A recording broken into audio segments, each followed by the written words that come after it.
of the great entertainer Taylor Swift. What a love story, what an ending, what a move in a week filled with them. That is the biggest move that we've seen this week.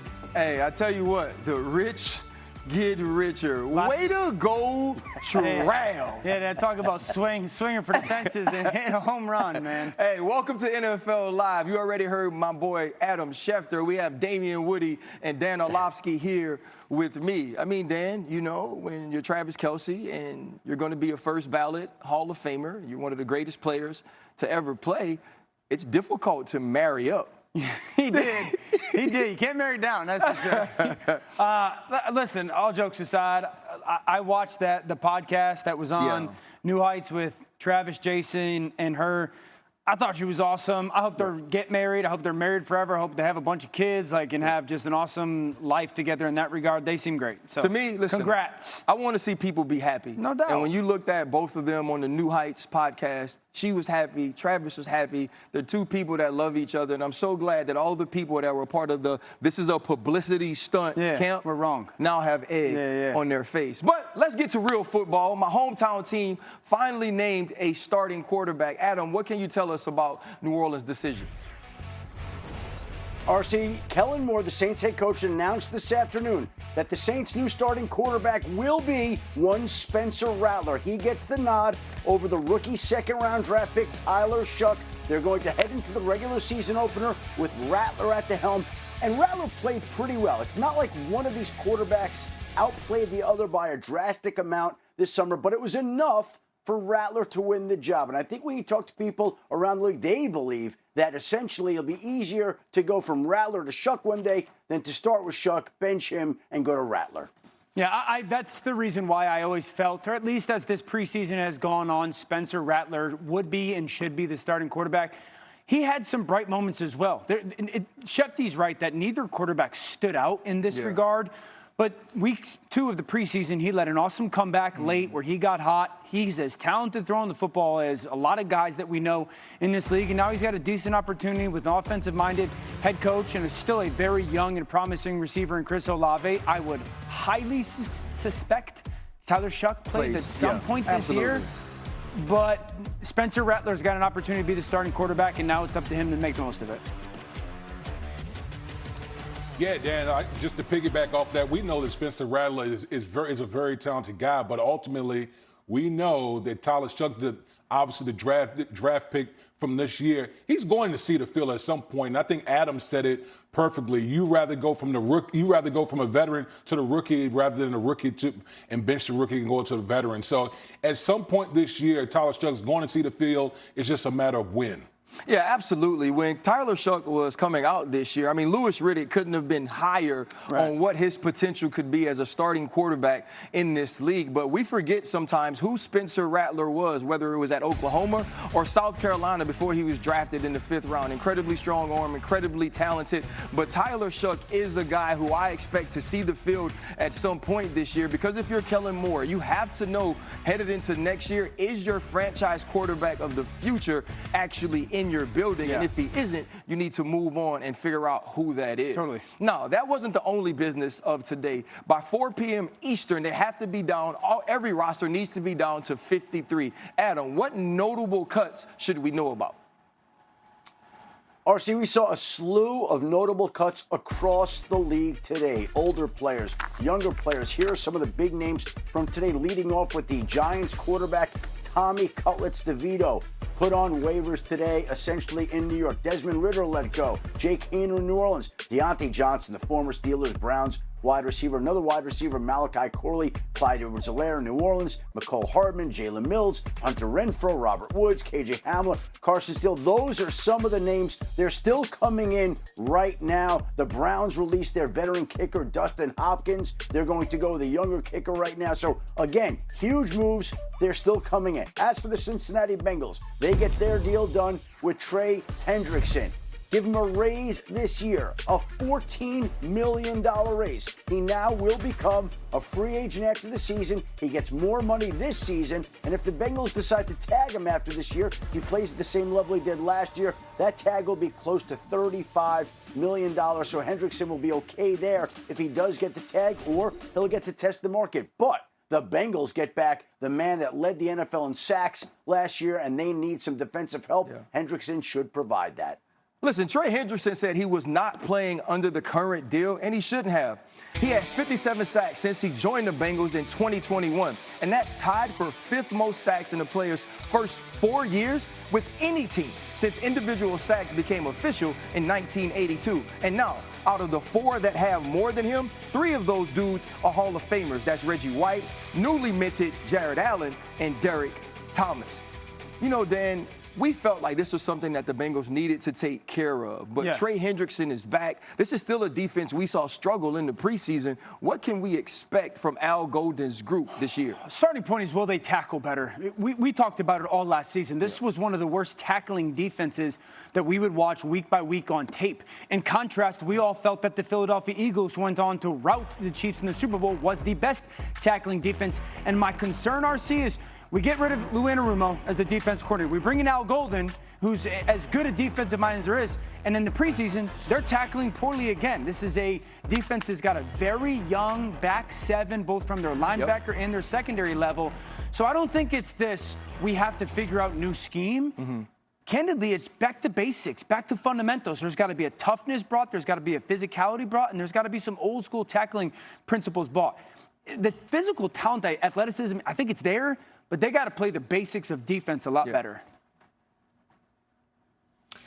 Yeah, listen, when I look at the Cincinnati Bengals, it's not about talent. Like, they've got some talented guys over there, but Dan, you hit it.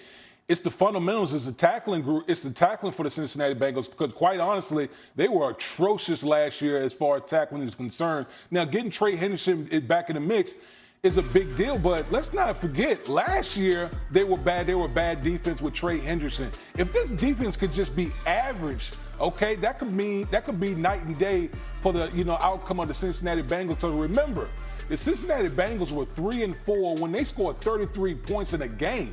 So if this group just elevates to average, the Cincinnati Bengals team, we'll be talking about them as one of the better teams in the AFC in the postseason. I mean, I feel like we're just assuming, though, that this offense is going to be able to carry this defense. You talked about the amount of times they scored 30-plus, D. Wood, and we still watch them lose games. I mean, so vividly to me is Jamar Chase and Joe Burrow absolutely losing their minds against the Baltimore Ravens 2 times and losing both of those games. And so for this defense, it's going to start with physicality. We can talk about all the talent they have, but if Al Golden doesn't have a complete culture change on the way that they approach football, I don't know how it gets better. And you know the connectivity of a football team, and Joe's amazing, pass game's amazing.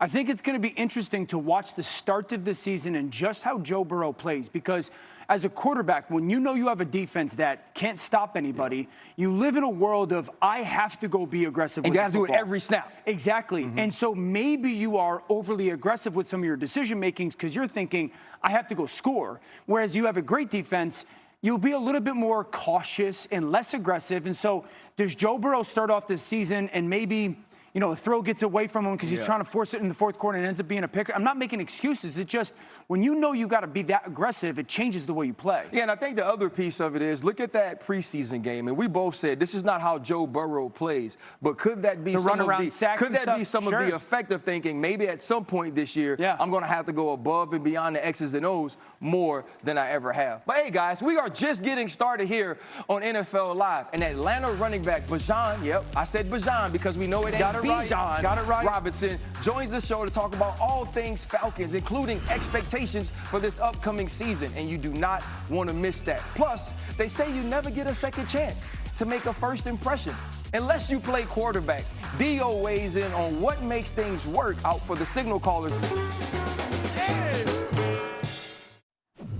ESPN Fantasy Football is the #1 fantasy game. With the season right around the corner, download ESPN Fantasy app to play or sign up now and get your league started at ESPN.com/fantasyfootball. Baker Mayfield and Sam Darnold were each playing for their 4th NFL franchise last season, and both of those dudes balled out. Mayfield ranked 3rd in passing yards and 2nd in passing touchdowns while leading the Bucs to the playoffs. And Sam Darnold ranked 5th in both passing yards and touchdowns, and he had the 3rd best record of any quarterback. Our very own Seth Wickersham explored the pattern of quarterbacks capitalizing on second chances. Baker delivers the ball. Darnold to the end zone. Touchdown! I said I woke up feeling dangerous, sir. It seems to happen every year. A quarterback, once highly touted and then cast off and labeled as a bust, reemerges with a new team and becomes a new kind of promise. I want to go somewhere that we can win right away, and this is that place. Think Geno Smith, or Sam Darnold, or even Baker Mayfield. Mayfield throws toward the end zone. Receiver caught, ball, touchdown, Tampa Bay. A great throw by Baker Mayfield. Today's NFL operates on a whole economy of second-chance quarterbacks. They might not be destined for the Hall of Fame, but they have fought and sacrificed and earned their place in a league that loves to label guys and is always quick to move on. And it's not a new phenomenon.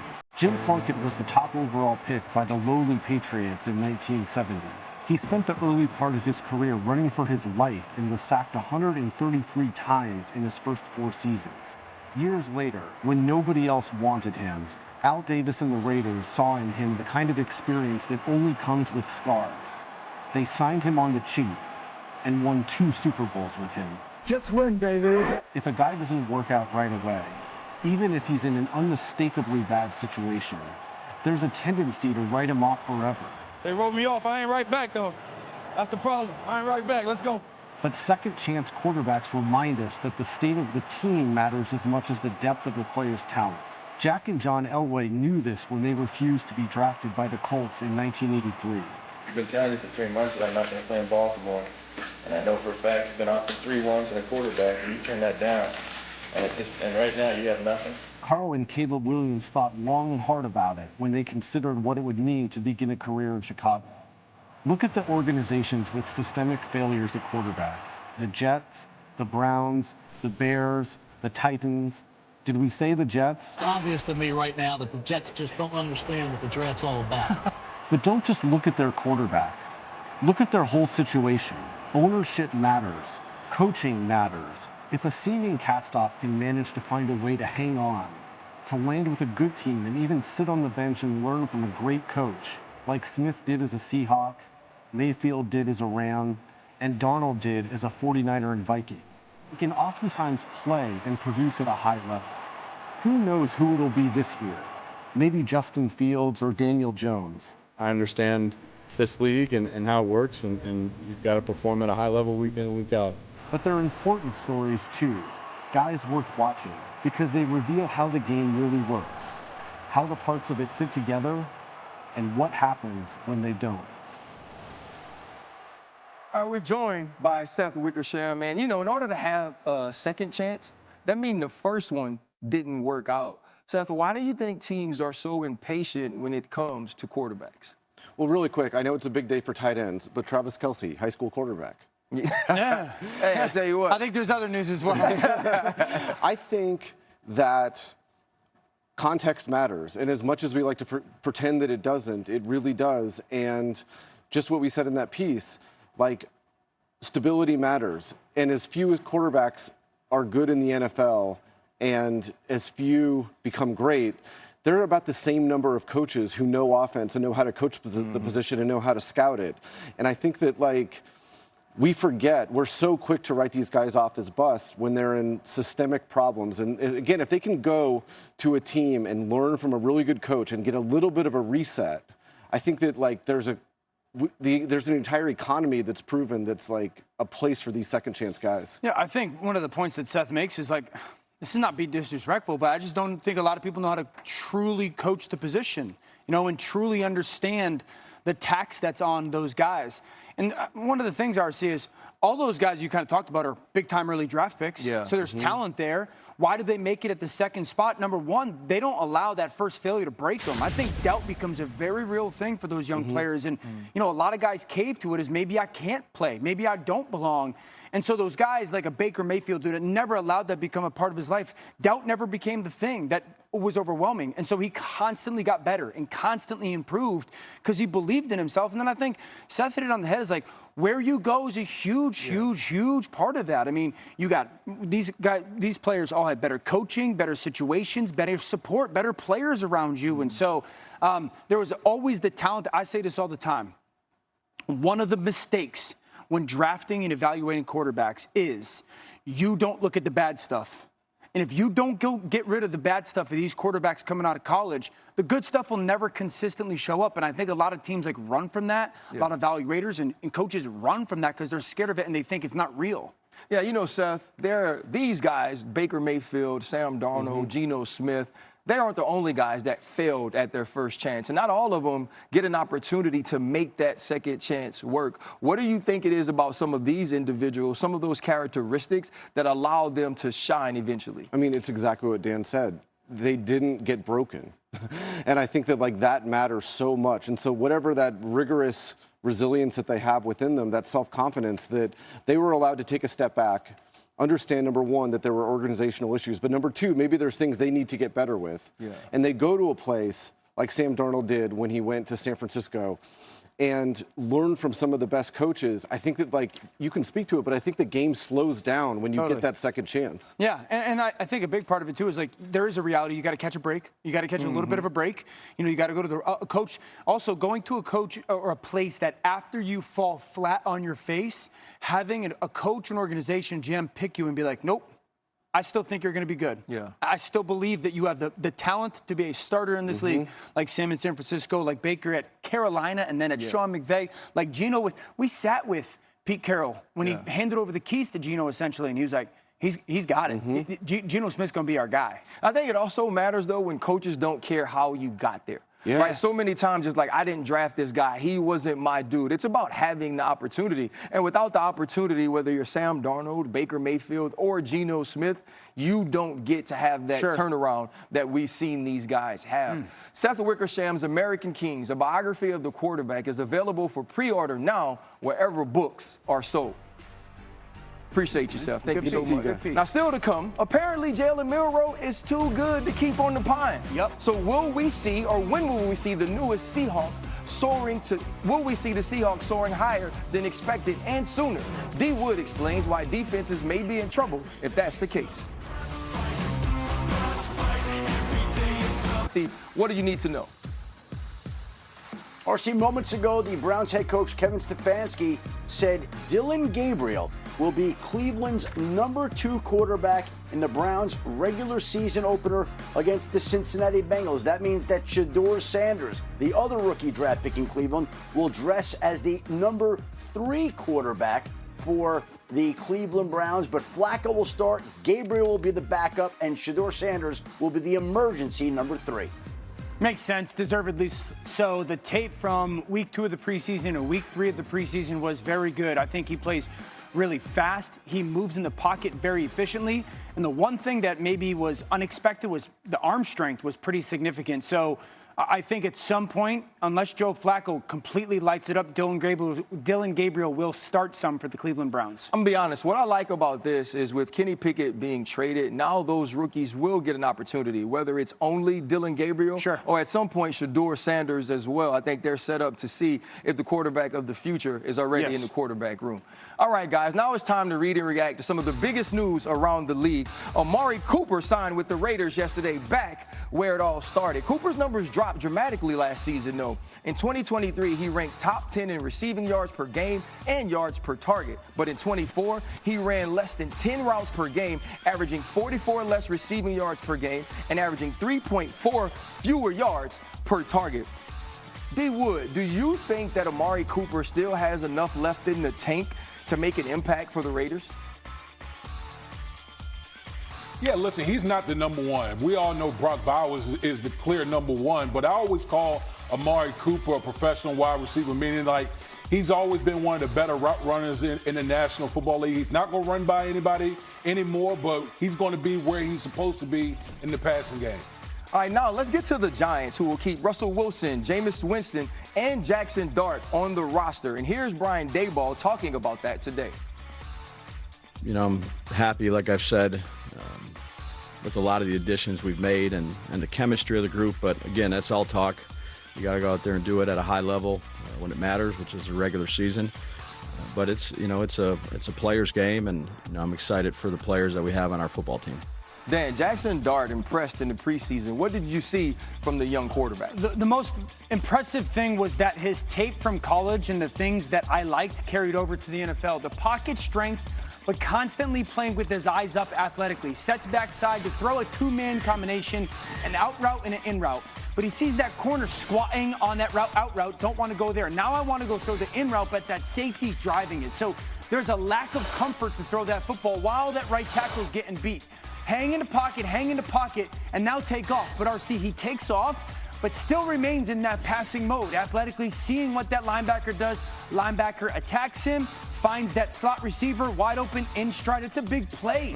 And the fact that he handles the pocket while not just being athletic and running, big deal. Man-to-man down in the red zone, tight end up top, one safety in middle field. That tight end has a little bit of a post. Hold that middle field safety right for just 1 second. He's going to catch the snap and do that. And now in the red zone, it's got to be 1 through 3, and ball has to be out without a hitch. And that backside green window is where exactly how you want to throw it. Now, I love the height of the throw, but if and when he becomes their starter, that ball can't be here. You know what I'm saying? So I like a lot of the stuff. It's not flawless. But when you're playing against Washington or Trayvon Diggs in Dallas, and you do that, and that ball's not here, it's batted away, if not picked off. So a lot of really good, but still a ton of room for growth. But I also think that's why when you have a quarterback developer like Brian Daboll, he can have those conversations that this is good, but when we get into the real games against the NFL players, you can't place that football right there. Exactly. You know, and that quarterback room, I think, is much better than it was last year. 100%. Also, another quarterback room that looks totally different is the quarterback room in Seattle. They signed Sam Darnold in the offseason, taking him away from Minnesota, and Geno Smith is Viva Las Vegas, and they drafted Jalen Milroe. Here's Mike McDonald to tell us a little bit about where he goes. We're going to have plays for Jalen and game plans, and he's going to rep those are the ones. And, you know, however we build the package for him going into games, he needs those reps and walkthrough and full speed, so that's going to be important. How we do it, who gets how many reps, all that. I mean, obviously, Sam, it starts with how many reps he needs to get ready, and then we kind of work off from there. D. Wood, after hearing what Mike McDonald just said, do you like the way they're going to use Jalen Milroe? I do, because I think he's going to get a package of plays, and that's going to, you know, it gives him an opportunity to be on the field and help with his development. But I think more so from a strategic standpoint, these two quarterbacks are totally different. We know with Jalen Milroe, he is a very athletic quarterback. And can you imagine how opposing defense is going to have to prepare for not only Sam Darnold, but now you also got to prepare for Jalen Milroe, which takes away from your preparation from the starter. So I love how the Seattle Seahawks are going to deploy Jalen Milroe in this situation. I love it. Now the San Francisco 49ers, who they play in week 1, and I think the Pittsburgh Steelers in week 2 and so on, you've got to prepare. You got to spend time preparing for something. You also don't really know what it's going to be. This is a guessing game in some ways for those defenses. So I love the fact that Mike McDonald is just planting that to those teams. Number 2, who is the Seahawks' new offensive coordinator, RC? Clint Kubiak? Clint Kubiak, coming from the New Orleans Saints, who just has this history of Taysom Hill. Yeah. So I would fully expect that now you've got a coordinator. It's not just some, hey, we'll see if we can do something. He's got a history of using this type of athlete. Now, Jalen Milroe, with all due respect to Taysom Hill, is a significantly better athlete out in space with the ball. And so I love the fact that you've got a coach that has a history of it, that knows how to use it, when and where, what it should look like, how to dress it up. And now these defenses have to try to play a guessing game early on of how to handle it. And the last part to say is this. This could become the tush-push type thing for them. Like, if you're trying to gain any little advantage that you get that is very specific to your team. I'll be honest, too. The spirit of Jalen Milroe is still running in Death Valley this year, right? He just scored from 60 again. They just absolutely couldn't stop the quarterback run. And I love this because what it also does is during the week, now if you're a defense that's facing this team, you have to have 2 separate game plans, right? Yeah. You have to practice differently for Sam Darnold when he's the quarterback and then for Jalen Milroe. Simply the time it takes to do that is difficult. And now once they start to evolve and the pass game becomes a part of it, that's also going to be big for Jalen and this offense. Just imagine in 3rd and 3 situations when they put both of them, Sam Darnold and Jalen Milroe on the field, then how does the defense handle it? Shefty, you got anything? Yeah, we got a situation here. I know Jalen Milroe is going to be counted on in certain spots, but I want to be very clear that this is no reflection about Sam Darnold. They are really pleased and excited about the way Sam Darnold has played. They view Jalen Milroe as somebody that can enhance the offense, somebody who can be explosive, somebody who can make plays for them. But Sam Darnold is somebody who's come in and impressed them more than they thought this summer. I'm going to say this, and sometimes I say silly things. The last time they had a free agent and they also drafted a dual-threat quarterback in the 3rd round, it was Matt Flynn and Russell Wilson. And I'm not saying that that's happening right now, but you just never know how a guy like Jalen Milroe can progress, and we could see him replacing Sam Darnold at some point in the future. But coming up, this is the dude that nobody is going to replace. Bijan Robinson is a dream for any head coach, but is he a fantasy for all you team owners in ESPN Fantasy Football? He'll answer that question for you up next on the show. Yeah!